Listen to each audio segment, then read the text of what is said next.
sa haliging bato.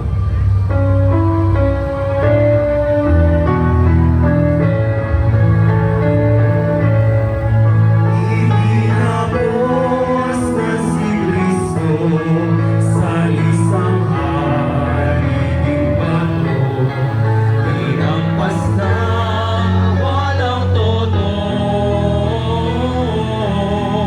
mahigit na 5,000 natagos hanggang sa buto.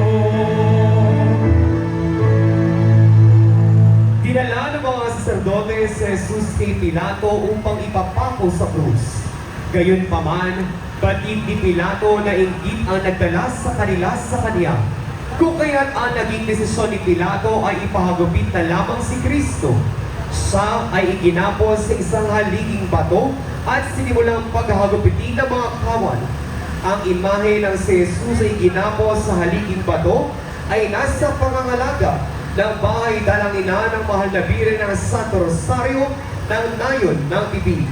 Senyor Jesus de Columna, Maawa ka sa amin.